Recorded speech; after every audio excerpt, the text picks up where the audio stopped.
Un tad vienā brīdī, kad tad vēl, ja ne tagad?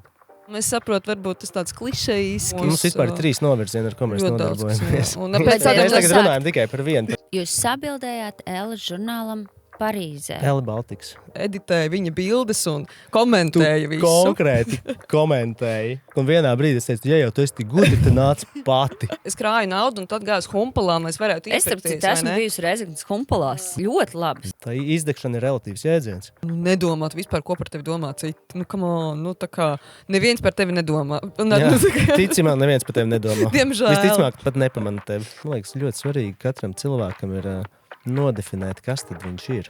Kad mēs sāksim viens otru mīlēt, tad arī, man liekas, arī tas stils mainīsies pavisam nopietni.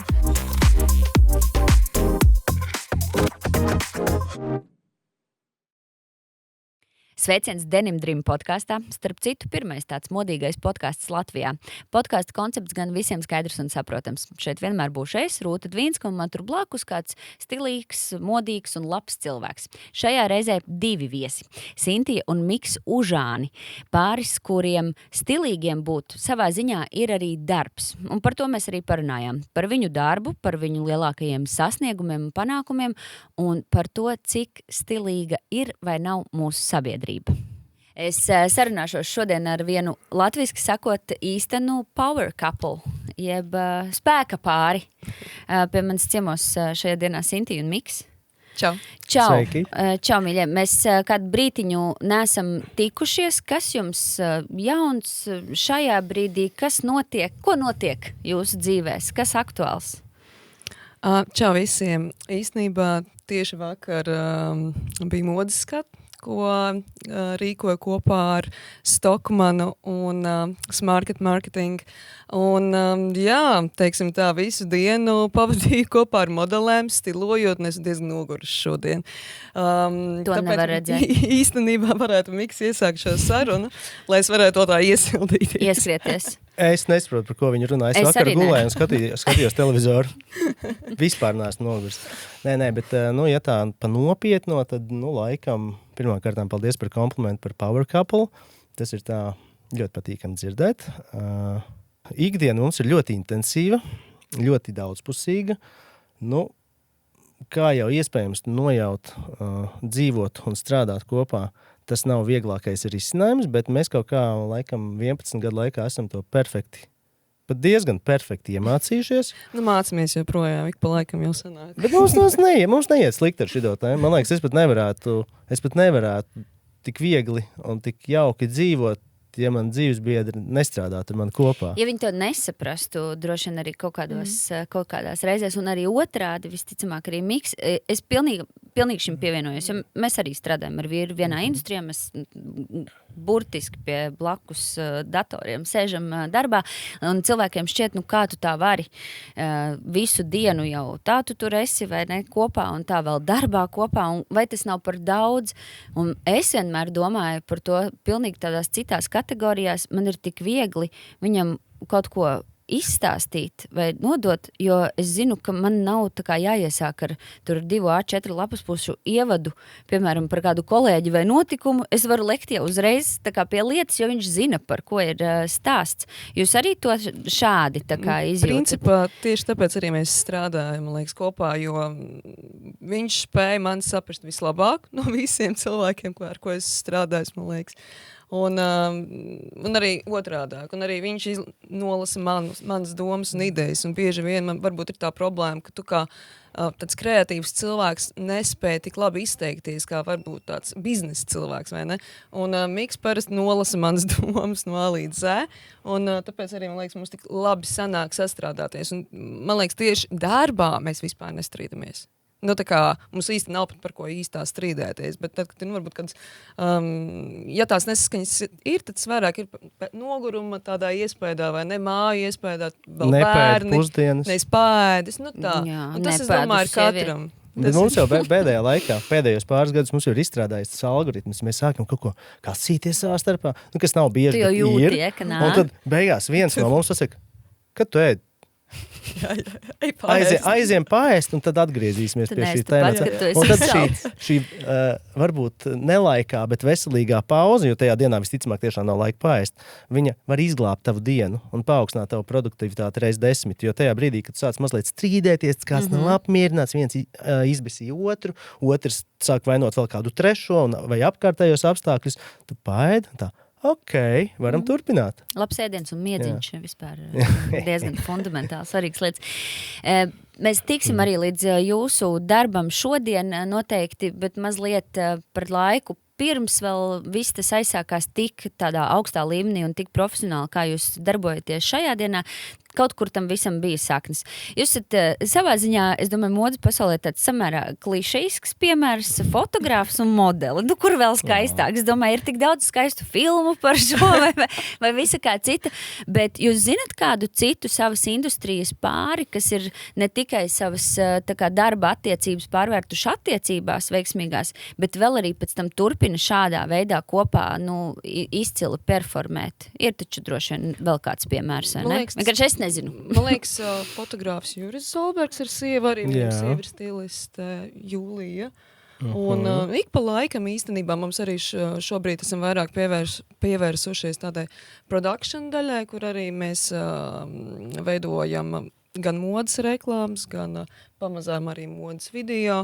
Un tikko arī, man liekas, mēs veidojām video kopā ar Artūrs un Sofiju. Pareizi, jā. Lai kaut kā mums tā sanāk īstenībā diezgan bieži ar šiem pārīšiem. Un viņi saprot ļoti bieži mūs pat labāk. Edgars ar Mārtiņu. Jā, izcils piemērs, fotogrāfs, stilists. Un tur tālāk, tur kaut kur tālāk, ārpus mūsu robežām, ir kādi lielie piemēri. Mērtalas, viens no tādiem lielākajiem piemēriem. Mērtalas ar Markusu aizmirsu uzvārdu.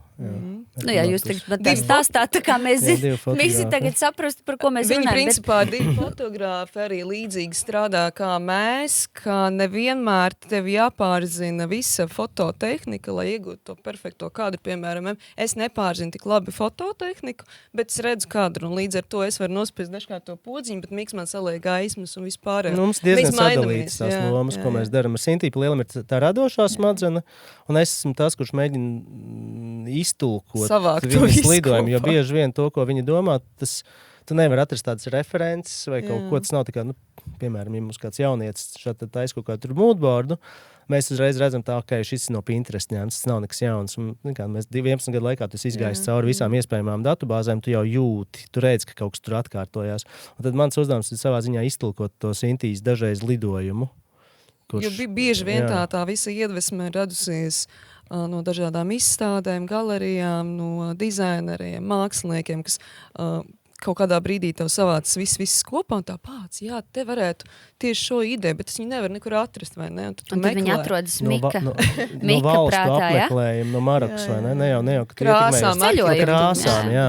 Kur pilnīgi cits kāds krāsu kombinācijas tiek izmantotas, cits proporcijas. Jo sākotnēji vispār, ka mēs sākām arī strādāt pirms 11-12 gadiem kopā, es smējos, manuprāt, mēs vispār neesam kreatīvi, mēs vienkārši mēs nebeidamies pateikt nē, un vai jā, un mēs vienmēr novedam visu līdz galam. Bet tad mēs esam darba rūķi, nevis kā vairāk. Es mazliet papildināšu šo te, jo radošums tas nav kaut kāds iedzimts talants. Radošums ir diezgan smags darbs. Tev varbūt kaut kā tu esi dabīgi, varbūt apdāvinātāks, ka tu vari uz vietas izdomāt vienu, tur divas ļoti labas idejas, un varbūt, piemēram, mēs ar Sintī nevaram tik ātri izdomāt, bet mēs ļoti strādājam uz to, lai mums būtu. Un kur ir parasti tas apsēšanās punkts, kad tāds ļoti radošs cilvēks sāk strādāt radošajā industrijā, viņš ļoti ātri izdeg. Ja viņam prasa 5 pičus dienā domāt, mums arī dažreiz ir kaut kādas 5 idejas ar ānu vienkārši jāpārslēdzās. Un tur laika iemācies pārslēgties. Un tā izdegšana ir relatīvs jēdziens. Jo tu vari ļoti viegli izdegt. Bet, it īpaši pēc 30 dzīvē. Nē, protams, un tīpaši vēl ar ģimeni un visu citu, kur tev jāsavieno darbi. Arī tur mēs vēl nonāksim. Es vēl tomēr gribu jūs mazliet to vilcienu pārvilkt mazliet atpakaļ.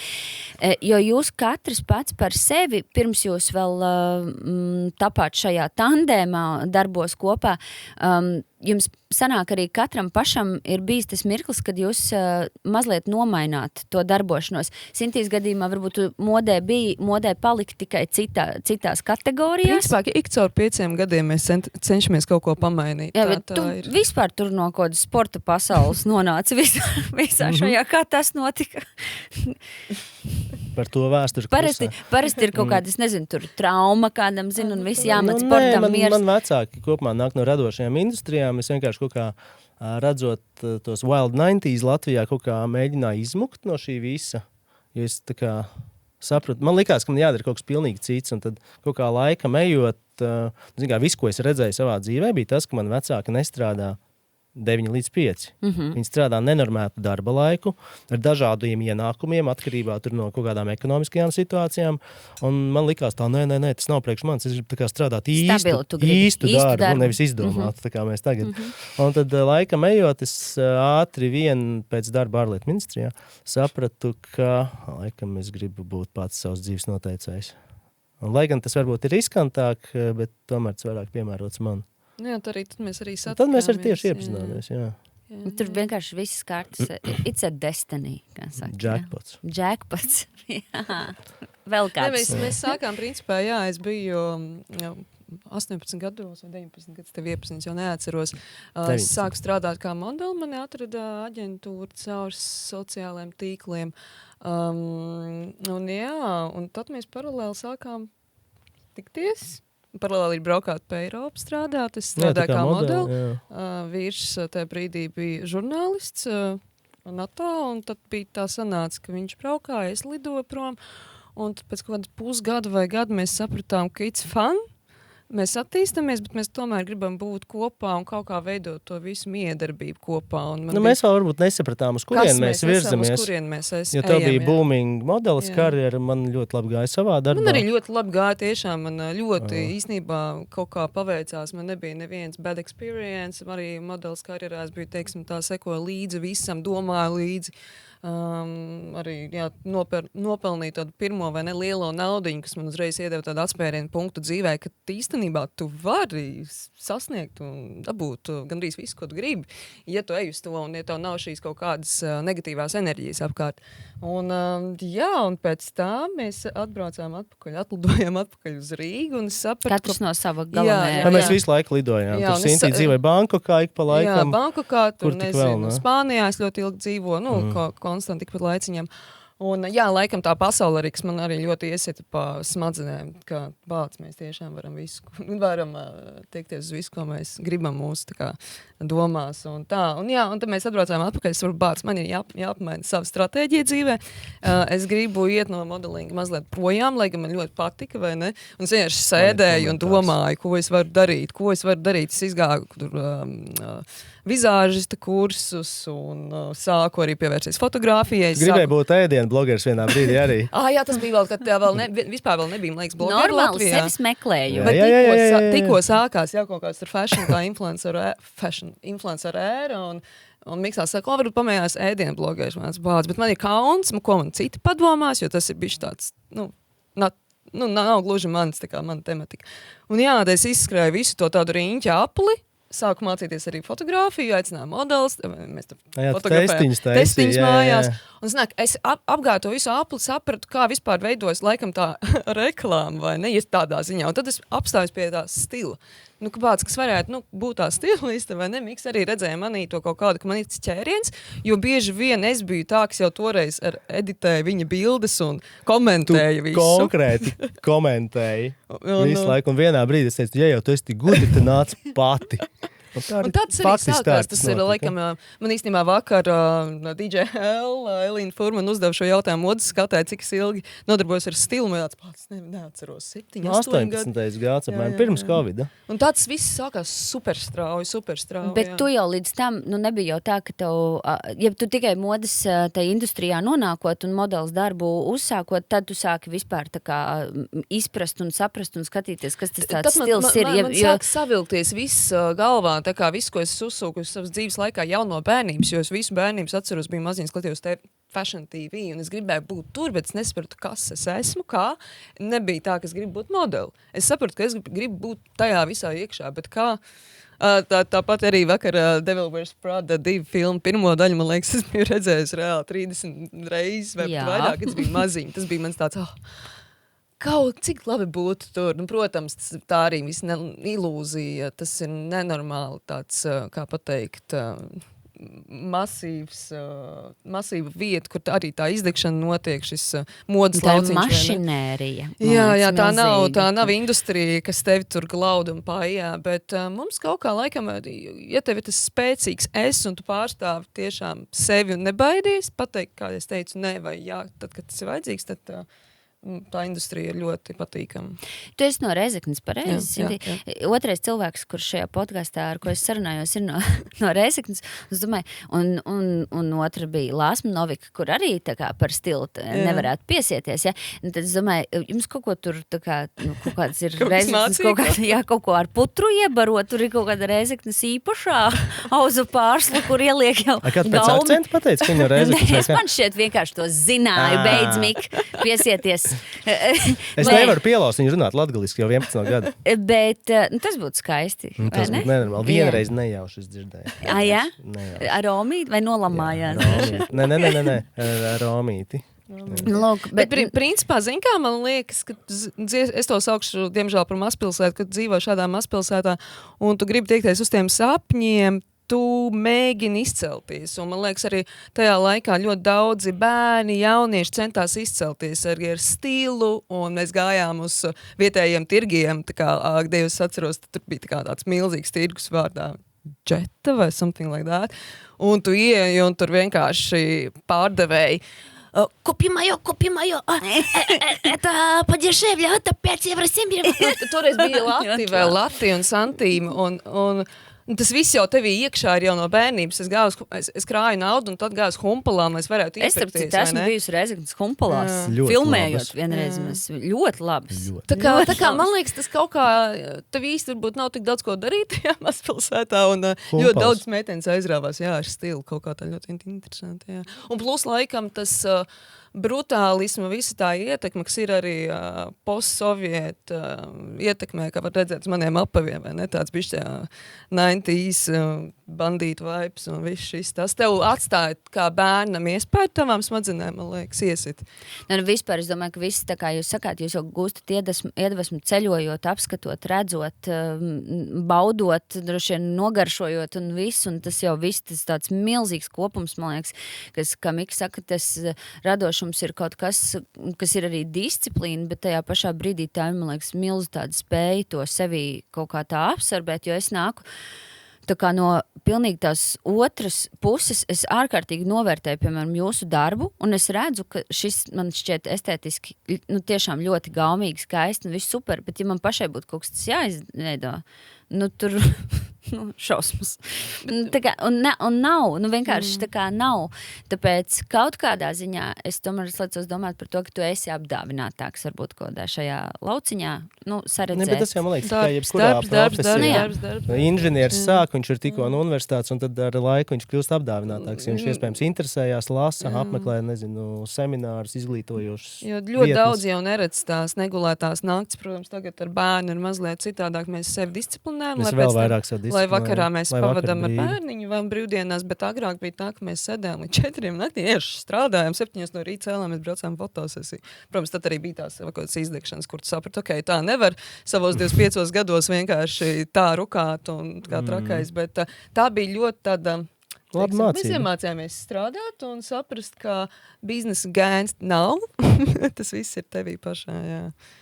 Es domāju, ka tas arī ir laiks, kad rukāt, jo, es pieļauju, ka pēc 50 vienkārši gribas jau sākt daudz mierīgāk, vai ne? Jā, tieši tā sākt baudīt, tāpēc es domāju, ka mēs esam tagad tajos gados, droši vien tajā laikā, kad, skaidrs, nav prātīgi tur sevi izdedzināt, bet no otras puses, kad tad vēl, ja ne tagad, vai ne? Un es domāju, jūs esat tie, kuri proti izmantot jums dotās iespējas, bet jūs arī protat tās pieļauju, ka sameklēt, jo vismaz redzot tiešām jūsu darbus un, piemēram, tur vietas, kur tu esi veidojusi stilu, izdevumi, kuros tavs vārds ir bijis arī nodrukāts un viss, tie ir tādi tiešām, augsti plaukti un jūsu kopīgi darīti darbi un Mika fotogrāfijas, tas, kur tas nonāk, es domāju, ka šis ir vienkārši tas brīdis, kur jūs varat absolūti droši un bez mazākās kautrēšanās palielīties, ko jūs esat izdarījuši, jo šī ir tā joma, kuras pieļauju, ka sabiedrībai mums nav tik padziļinātu zināšanu. Mēs zinām, piemēram, ja mūsu hokeja izlase aizbrauc hokeja čempionātu, mēs zinām, kas tur ir augstākais plauktiņš, ko tur sasniegt. Ja? Vakar amerikānis.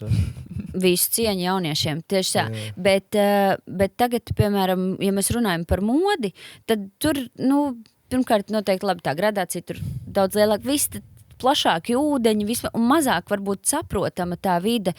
Kas ir tas, ko jūs paši uzskatāt par saviem, tādiem lielajiem, gan atsevišķi varbūt katram, gan saviem kopīgajiem lielajiem sasniegumiem, kurus tu gribētu un tā kā nodrukāt, piemēram, savā CV? Baigi grūti.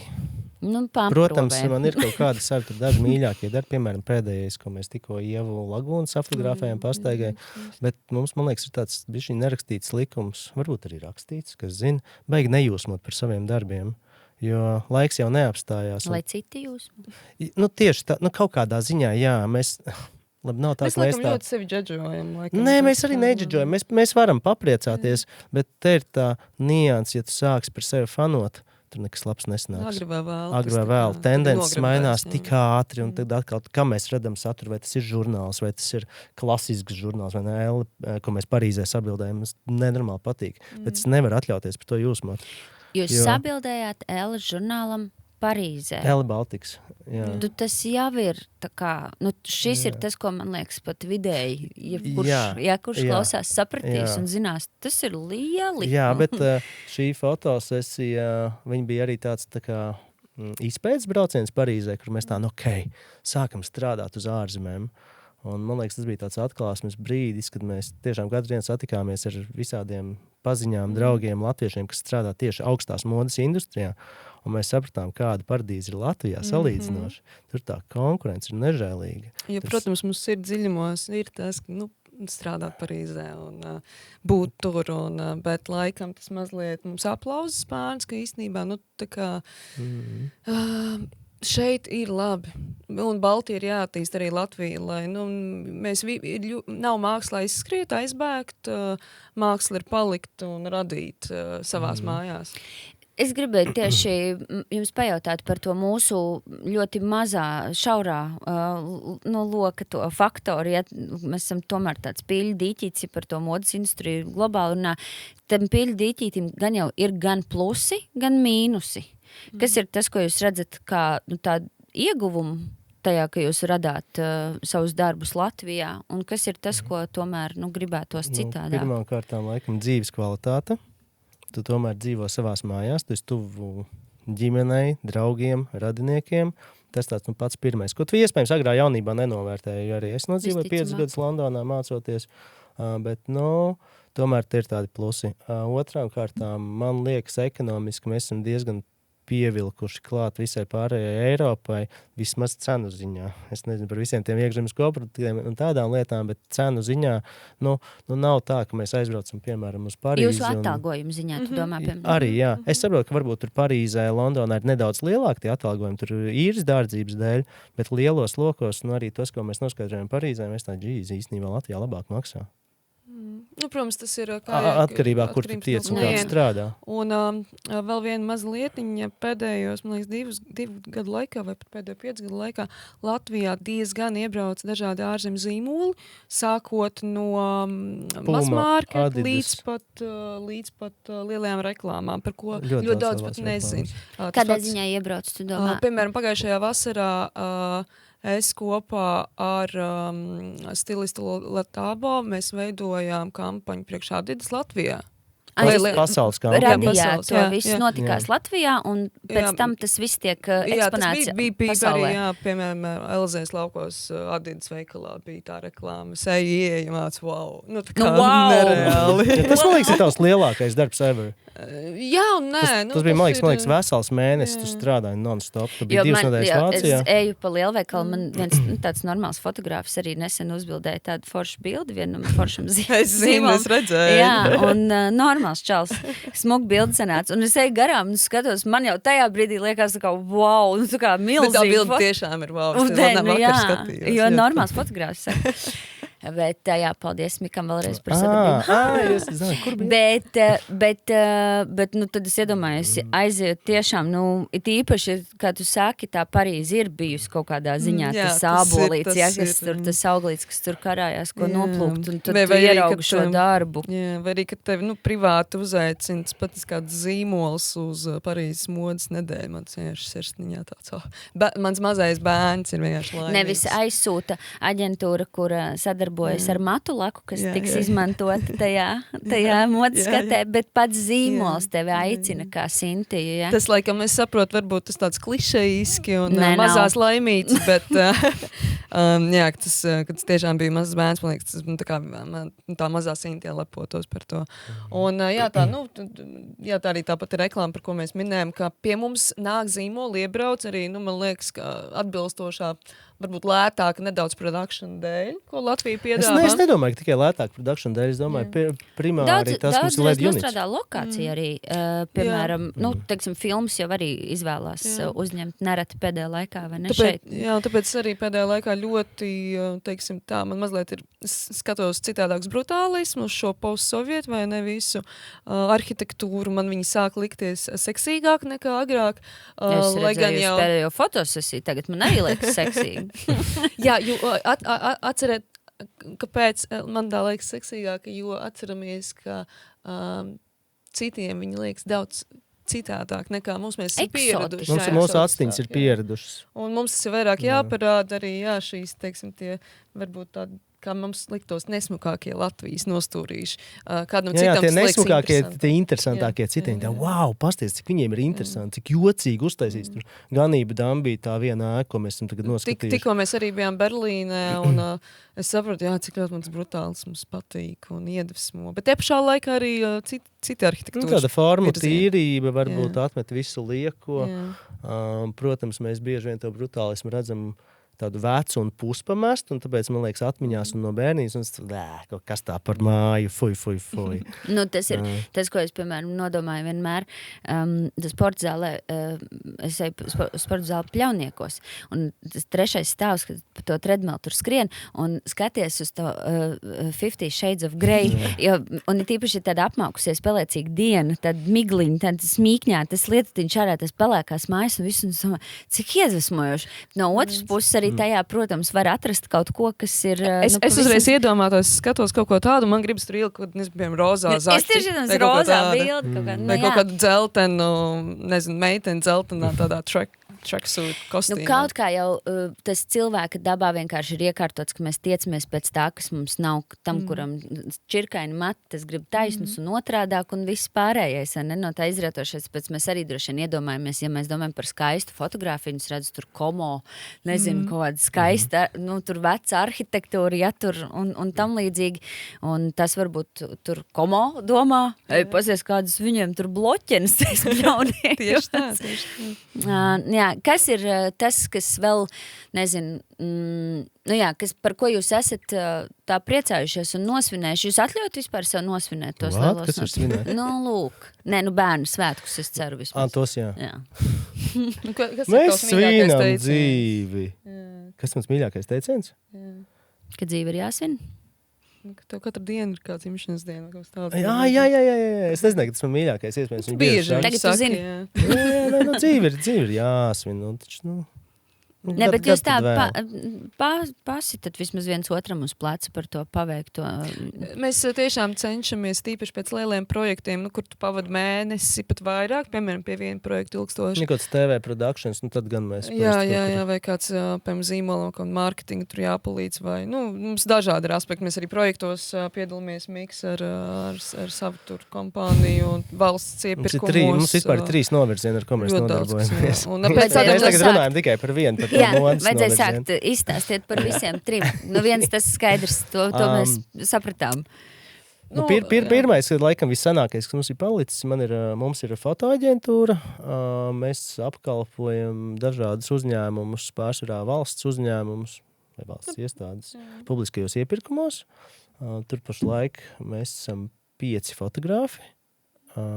Jā. Es tur šajā gan es tā kā baigi nelienu lauciņā, es tur ļauju Mikam pašam. Es atceros, tad esi palīdzējis kaut ko tur ar Exceļiem un tāds mazliet garlaicīgāks. Nu, tad, otrs pats primārais ir mūsu tas, nezinu, sauksim to par butīku modes productions, tātad fotosesijas, zīmoliem. Saturs zīmoliem, Tagad aizvien vairāk mēs ejam uz tādu modes reklāmu, kā TV Productions. Tikko mēs Andulē veidojām reklāmu, Solzam mēs esam veidojuši 2 reklāmas. Bet mēs tā agresīvi nelienam tajā, mēs tā taustamies un skatāmies. Ja zīmoli vēlas, viņi mūs uzrunā, mēs to darām. Jo, tu, kā jau es teicu, pirms tam, tu negribi arī pārstrādāties, vai ne? Jo, teiksim, mēs jau arī saprotam, ka visu mūžu mēs neskraidīsim ar fotoaparātu un Sintīja visu mūžu nestilos. Tev ir jāiet kaut kur tālāk, un tas tāds, samērā loģisks solis, ka mēs, varbūt, es negribu izmantot šo vārdu aģentūru, bet transformējamies par kaut kādu veidu butīka aģentūru, kas nodrošina kaut kādus pakalpojumus. Tagad saka butīka, man arī jūs gribat saglabāt to mazliet tādu ekskluzivitāti. Vairāk droši vien pat sev nevis, ka jūs tā uzskata par kaut ko, ja tur tādu arogantu. Jo mēs nevaram atļauties. Tev ir jādefinē sevi mazāk, šajā bet kvalitatīvāk. Tāds varētu būt. Nē, īsti mēs negribam pārklāties ar lielajām reklāmas aģentūrām. Mēs 10-11 gadus strādājot arī reklāmā, mēs saprotam, kas ir tas trūkstošais, ko, piemēram, lielās reklāmas aģentūras nemaz nespēja piegādāt. Visticamāk, lielajai reklāmas aģentūrai nav tāda insider pieredze no modes industrijas kā Sintijai. Viņiem ir stiprās lietas daudz kur citur, un tāpēc mēs varam, savā ziņā, es negribu teikt ekskluzīvi, bet koncentrēties uz tādiem tieši to modes projektiem, reklāmu, modes reklāmu, jā. To, ko jūs saprotat. Jā, visticamāk tādam Narvesenam mēs nemaz es atvainojos. Bet, tas nebija nekas slikts, bet tas bija kā piemērs. Ja iestāde tam līdzīgi, kā Narvesens, viņi piedāvāt mums veidot piču, visticamāk, mēs viņu pat neveidot, jo mēs jau zinātu saknē, kad būs 5 cits jau aģentūras no mūsu lielajām, kas jau aizies mums garām kā stāvošiem. Un tas nav mūsu tas arī mērķis. Un arī gan pašam zīmolam, gan pašām aģentūrām visiem būs labāk. Un trešais novirziens? Un trešais novirziens, tas mums tās pavisam jauns bērniņš, influencer marketings laikam. Jā, mēs te palīdzam arī. Bija tā, ka ļoti daudz zīmolu sāk nākt pie mums prasīt papildus mārketingu, tā kā, pat ne stratēģijas, bet tā kā, hei, negribat palīdzēt, mēs esam tā pats. Un, zin kā, ļoti daudz jautā, pamēģinam, man arī ir tās iestrādes, kā kvalitatīvi gan meklēt influencerus, gan veidot šo, teiksim, satura zīmoliem. Un jā, tu mēs jau kādu pusgadu, man liekas, nedaudz atsevišķiem zīmoliem palīdzam arī ar šo. Mums ir darbinieki, kas to dara.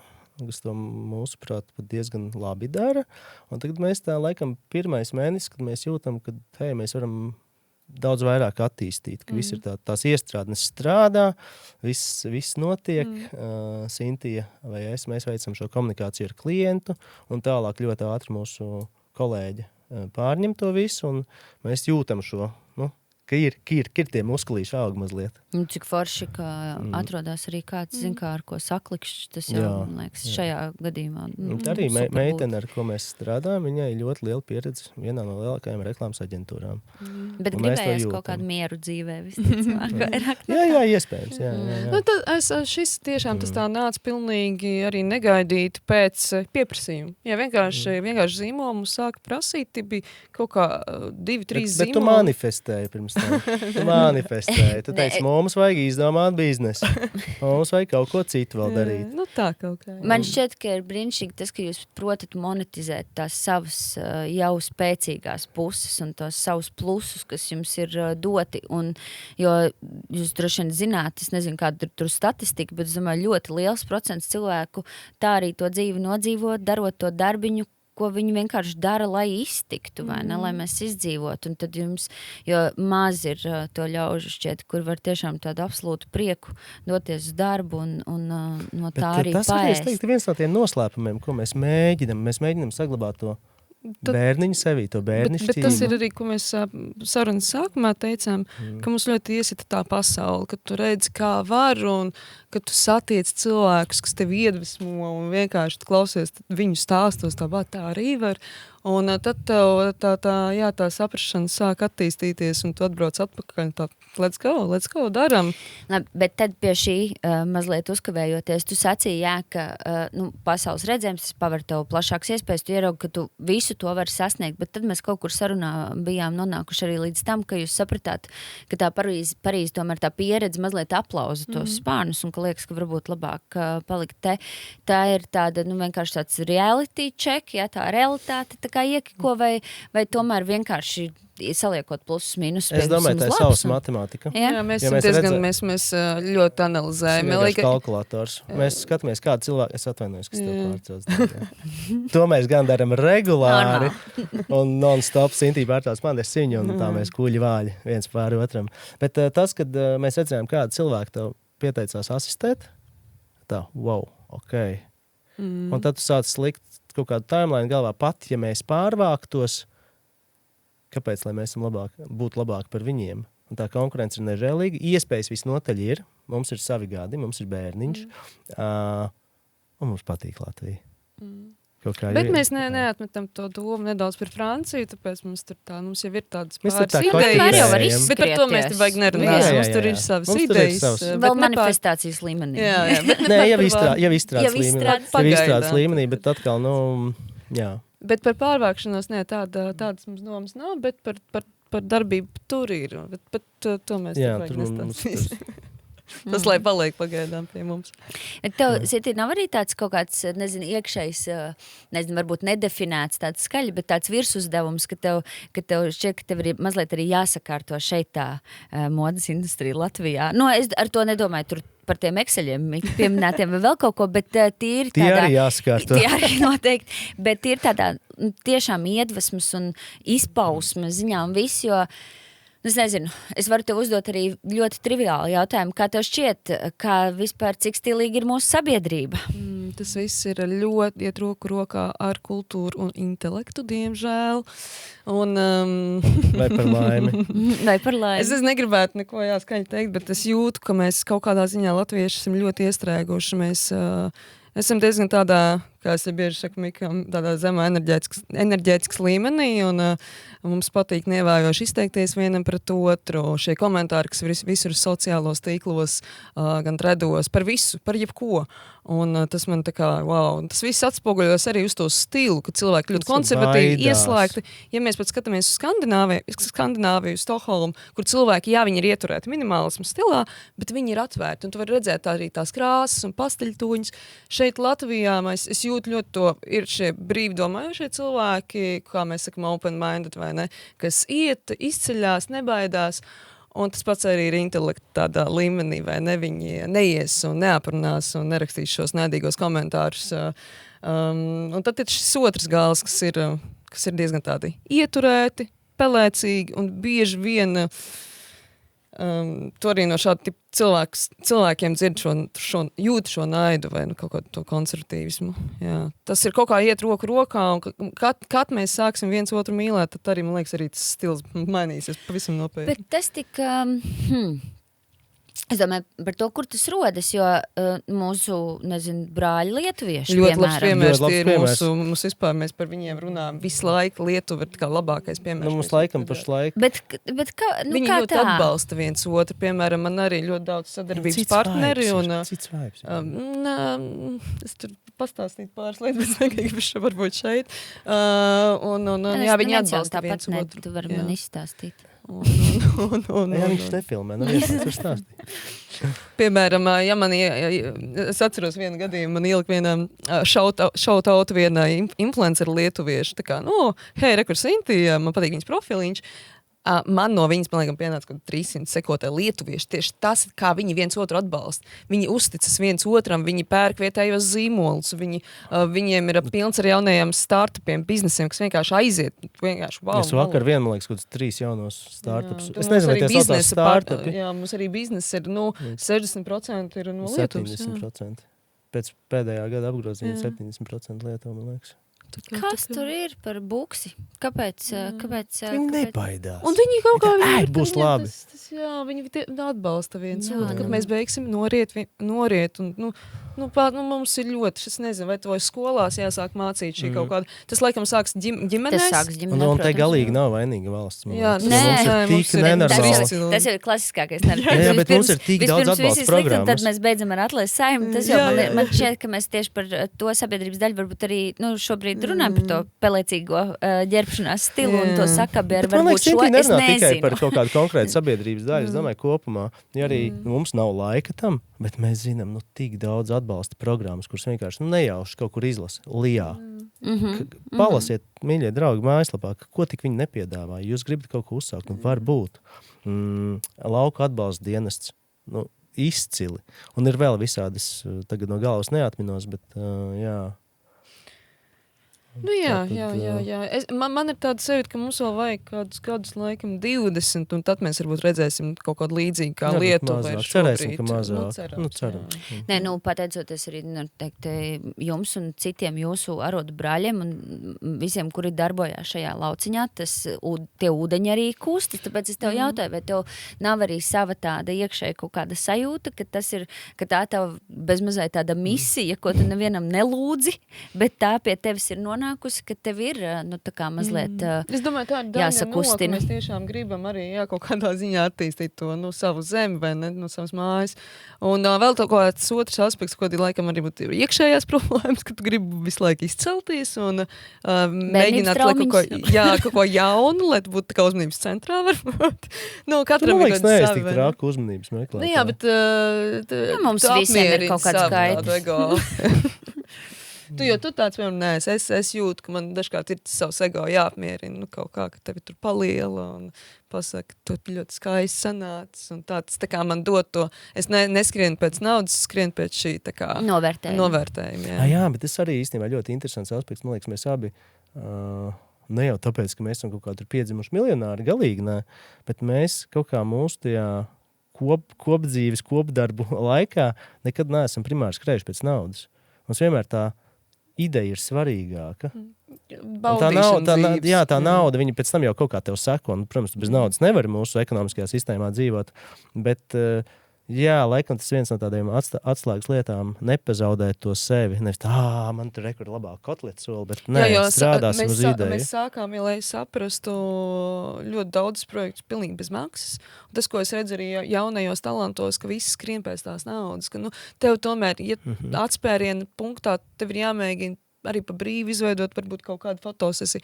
Ne jau priekš zīmoliem. Tas ir obligāti jādara. Bet priekš sevis, kā mēs veicam šos testšūtus, tad mēs trenējamies, mēs meklējam modeļus, mēs meklējam lokācijas, mēs trenējamies, mēs veidojam to visu, teiksim tā, bez nekādiem budžetiem, un tad jau tev ir iestrādāt sevi iekšā. Saviem personīgiem līdzekļiem. Tu pārzini, konkrētā modeli būs konkrētam zīmolu, tu esi jau viņu izmēģinājis. Vai arī lokāciju, vai arī bet tas nav tikai tāpēc. Tas ir tāpēc, ka klienti bieži nāk ar saviem uzstādījumiem, kas nav slikti, bet tu nevari pilnībā parādīt, ko tu varētu izdarīt. Jo, ja mūsu portfolio sastāvēs tikai no komerciāliem darbiem, viņš būs diezgan pliekans un garlaicīgs. Un mēs īstenībā diezgan reti liekam tādus komerciālos darbus. Nevis tāpēc, ka viņi būtu slikti, bet tāpēc, ka viņi neparāda to tur nav jūsu tā sirsniņa tik daudz. Un tas ir tas, mēs Cinti iesāka, ka daudz to nedara. Un to mēs redzam ar kaut kādu production aģentūras, ar ko es par mazajiem runāju. Lielie visi ļoti labi zina. Es jau 5 gadus stāstu Džeki taisa savu personīgo darbu. Netaisa. Rezultāts tāds, ka viņi ir apmēram turpat, kur viņi bija 5 gadus atpakaļ. Sev ir tāpat kā sportisti trenējas ilgstoši, tāpat arī šajā industrijā ir jātrenējas visu laiku, jo šī industrija tādā ziņā nežēlīga, tieši modes industrija, viņa mainās sezonā, un tev ir jāpārzina, kas būs nākamajā. Piemēram, es tāpēc arī konstanti skatos visas skatos, ko dara creative directors, ko tur, Jonathan Anderson izdarīs tagad, tad tas būs sanāk reklāmā modē pēc sezonas, ja viņš savā kolekcijā ir ievietojis tur tos ziedus, tātad mēs varam cerēt, ka pēc pusgada būs diezgan daudz reklāmas high fashionā ar tur ziedu motīviem vai kaut ko tādu. Tas ir tā kā tādā, tu aiziet tā kā...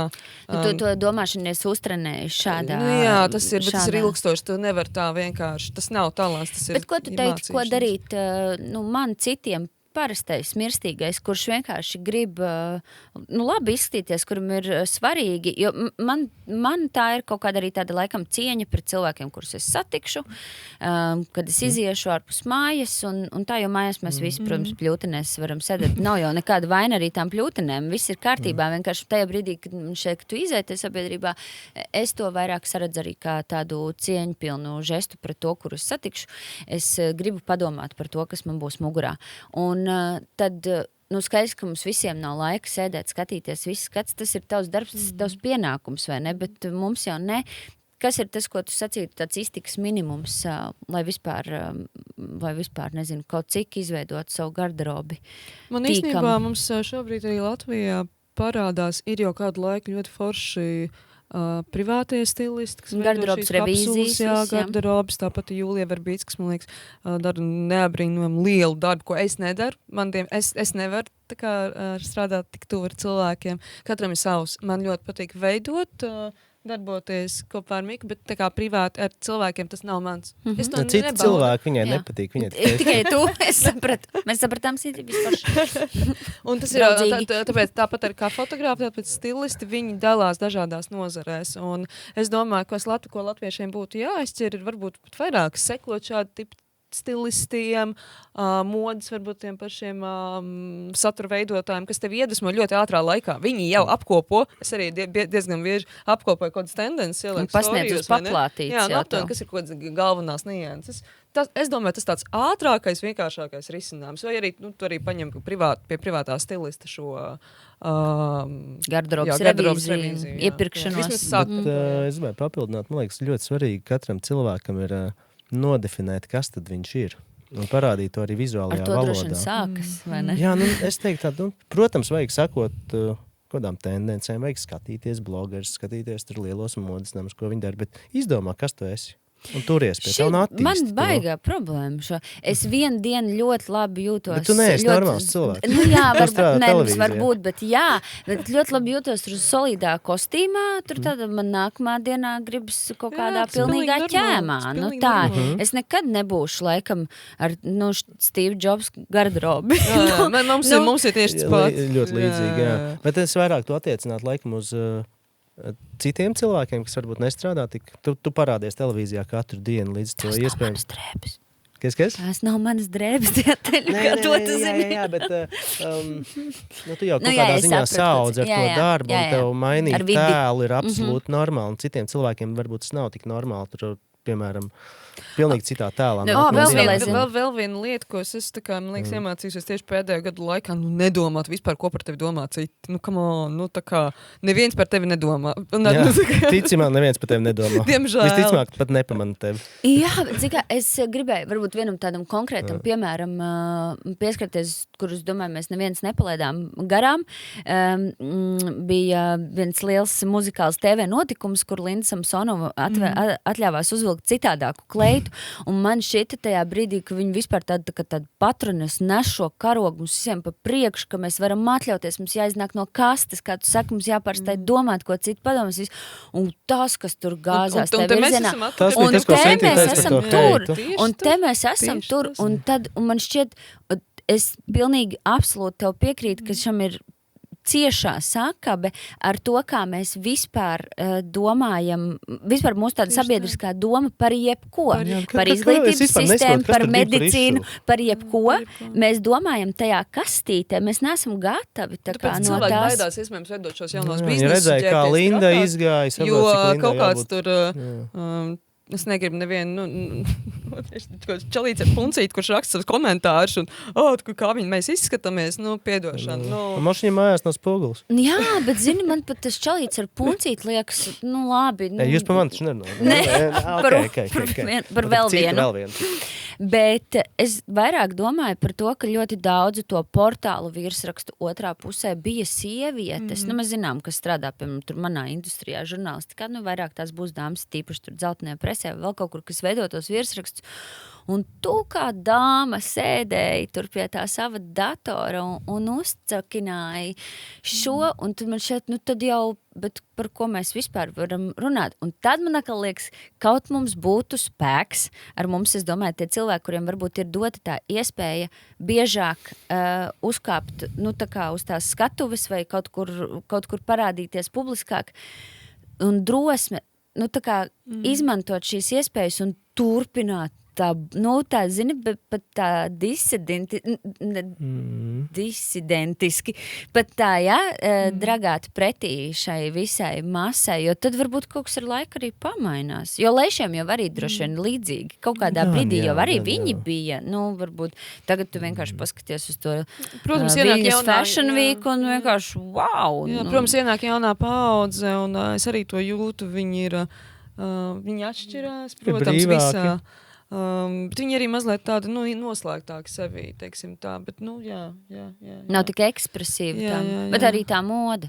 Tu pasties, vai ir tiešām, kad tu saki, arī, ka tu pats meklē kaut kādu iespēju izpausties, tas visiem droši vien pusauģiem kaut kādā brīdī ir aktuāli. Kādu mājās saprot labāk, uzklausa vairāk, tas varbūt tāds mierīgāks, kāds grib ļoti oponēt sistēmai, tam būs kaut kas dulāks, tur matu krāsa, piemēram.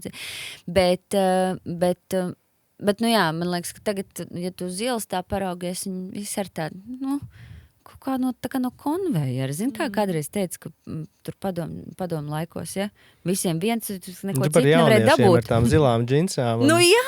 Kroptopiņš tās zilās. Tur mēs arī vienreiz braucām pa lādījumam garām, visi tā kā formas kārpās viņas tā kā, tiešām viņas staigā visiem tās Nike kēdiņas, zilās džins, bišķi platas. Bet kaut kas tur droši vien ir arī par tādu piederēšanu, kaut kādai vienai kaut kādai. Mums laikā bija citādāk, bija metālisti, reperi. Jā, mums bija tā. Un tu uzreiz, šities pie tiem, šities pie skateriem, šities ar BMX brauc, šities labāk nevajag likt. Man bija šūzi ar dubultajiem tiem. Same. Jau tā visi jau tas atpakaļ nāk. Ir jau atnācis. Vispār, kā tu teiktu, tā spirālīte? Es domāju, ka visi iet tādā spirālē, drusciņu uz augšu, ar kodām tur. Pasniedz, tagad ir 2016. gads ir trendā, tas bija tikko. Mēs jau bijām iepazinušies. Cik tā, mēs apprecējāmies ar vīru 16. gadu, cik ir tā, kāda tā novirza ir no 10 gadi apmēram, Jā, 10 gadu, un tad tas iet uz riņķi, un man tāda sajūta, ka nākamajā sezonā vajadzētu atkal būt bišķiņ kaut kādiem 80s, 70s, jo šīs visas pēdējās sezonas ir bijušas diezgan par 2000-ajiem. Kaut kā tā. Un man pilnīgi sajūta, ka atkal nāks tas pop-ups modē, bet... Pop-arts. Pop-arts, nāks atpakaļ modēs, vēl nezinu, kur tuvāk. Tu jūti. Jā, tā bet, varētu. es gribēju papildināt, tā kā es vakarā arī dažreiz atpūšos, es šeit atpūšos skatoties tur TikTok vai Instagram Reels, un man ļoti patīk, ka dažreiz, piemēram, Ņujorkas pilsētā, viņi intervē randomā kaut kāds cilvēks, kas interesanti izskatās, un visbiežāk, man liekas, viņi vispār nekādam trendam neseko, tas ir vienkārši interesantas personības, kas dzīvo vienkārši ārpus laika rāmja. Viņi nedomā par citiem, viņi domā par sevi. Un tas ir tas, ko es pirms tam teicu, ka cilvēkam primāri jāatrod sevi. Jāsāk vairāk tas domāt. Tendences viņas ir svarīgas, mēs nevaram viņas absolūti neievērot, bet primāri, kas esi tu pats, un tu sevi vari izcelt. Tāpat kā tev īstenībā arī, Mikam, tas stils... tikai pēdējo gadu laikā sāk nākt tāds. Man bija bail. Tāds viss tāds tā kā...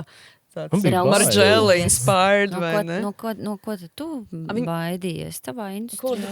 Bet tieši tā, ko padomās citi, un tu kaut kā laikam būvē to savu portfolio, līdz tu audzē arī kaut kādu emocionālo muskuli, un tad vienā brīdī, kad tad vēl, ja ne tagad?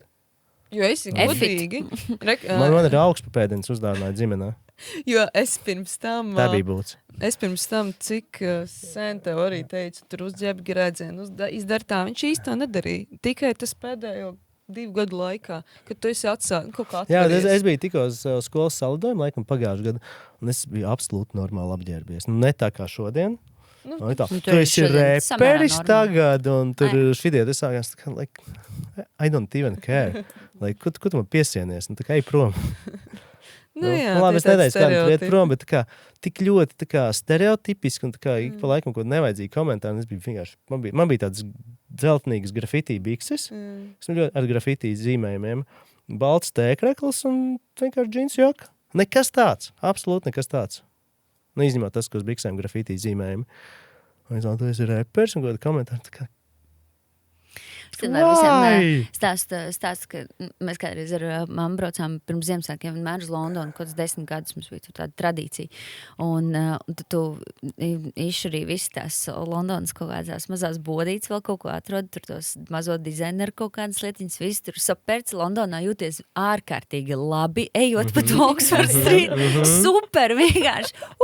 Pašapziņa debesīs. Izkāp no lidostā no lidmašīnas un gribas vienkārši ielīst zemē, jo, protams, ka tevi nesaprot. Un man kolēģi toreiz pateica, man bija tāda vestītes, bija nopirks, kurai jau bija tāda plēsta, bet tur vēl iešūts iekšā tā kā tajos plēsumos tāds adījums, tāds kaut kas tāds citā. Un viņa teica, ka viņai varētu piemaksāt. Viņa nekad dzīvē šo nevilktu mugurā. Es biju bargu naudu par to vestīti samaksājis. Un man, tādā ziņā varbūt man tas neķeras, es pieredus un vienmēr kāds pasaka, ok, labi, lai tev iet, šis, es noteikti tādu nevilkt. Tu pēc tā arī kaut kādā brīdī pierod, vai arī tur ir, tas Sintīs pieminētā vēlme izcelties? Starp citu, vēl viens komentārs. Esot Parīzē, Milāna, arī tikko Berlīnē, fantastiskākais, kas man patīk. Tu atrādi, protams, nedaudz savu stilu, un te ir tie komentāri. Visu laiku pie manis arī nāk cilvēki. Pie manis netik ļoti, bet ne. Mēs sākam runāties, mēs dažkārt pat līdz tikko ar to sievieti par smaržām. Jūs tur metro nobraucām un vienā pieteiskā. Yes, you smell so good, oh my God, what are you wearing? Un mēs vienkārši pusstundu par smaržu pasauli norunājam. Un tas ir tik bieži, tāpēc man tā Parīze ļoti iedvesmo tieši cilvēku dēļ. Tas bija Berlīnē? Jā, tas bija Berlīnē, bet par Parīzi, ka man par šiem smaidiem mēs viens otram izskam kompliments. Arī es cenšos tā kā izlīst no to sava ārā un izteikt, bet, šeit Latvijā. Mūsos tas nav. Mums jāsāk, laikam, komplimēt vairāk. Es saku, jaunieši jau ir mazliet sākuši to tā kā darīts arī redzu. Un man forši, bet, būt jaukākiem, mīlēt viens otru. Man liekas, ja mēs kopistiski sāksim mīlēt sevi un viens otru, Latvijai viss būs labāk. Jā, tie negatīvie komentāri, kā viņi vajadzīgi? Ko jūs no tā ieguvāt? Tā visa valdības pazemošana un viss, tas tik kā mēs skatāmies no malas un smējamies par to visu. Protams, ka mums valstī ir problēmas. Protams, bet to jau nav kurā nav. Jā. Tur varbūt kaut kādā, Norvēģijā vai... Visur. Gan jau, ka visur ir. Bet ārkārtīgi skaisti Sintīs novēlējums par to, lai mēs sākam vienkārši vairāk beidzam noriet. Iejūtīgāk, cieņpilnāki. Tad jau būs arī mīlošāki, atbalstošāki un vispārējais. Tā kādam var izklausīties pēc utopijas, mēs vienkārši varam vēlēt, lai tā kādu dienu kļūst par mūsu realitāti. Lai top un notiek. Kas jums nākamais lielais projekts? Esat jau sākuši strādāt vai mazliet vēl atpūšties pēc padarītā? Pagaidi. Vai jau esat iekšā darbos? Man liekas, man ir citiem zēniem klipiņš. Jā. Bet mums datums jau ir nosprāsts. 13. vai 8. Tas, ko es tagad bakar, man bija Stokmanas kārtījā, es pabeidzu. Arī tāpēc šodien tāda dizīmu. Man pēc šādiem darbiem ļoti noguši smadzenes emocionāli. Tas ir, man ir tā, ka es dažkārt par 2 dienas man vajag, tā kā attiet. Tad tas nākamie projektiņi.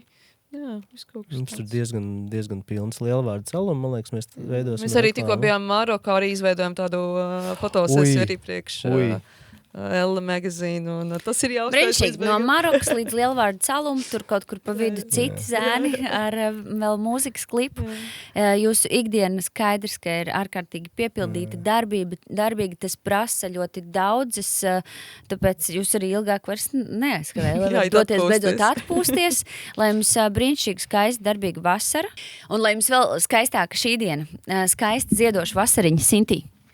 Tev paldies par milzu iedvesmu mums visiem, dāmām, kungiem, visiem, kas sako līdz taviem darbiem. Cik smaržīgi. Atgādījums reiz kādu vasaru. Paldies. Sveiciens no Denim Dream un arī Avenē. Un Mik, tev paldies par to, ka tu vienkārši esi atradis sev vislabāko sadarbības partneri radošo. Un jūs kopā darāt labas un lielas lietas. Paldies un lai jums skaisti. Paldies tev. Ko man cik jums vēlēt? Ļoti patīkams. Skaistums izglābs pasaules.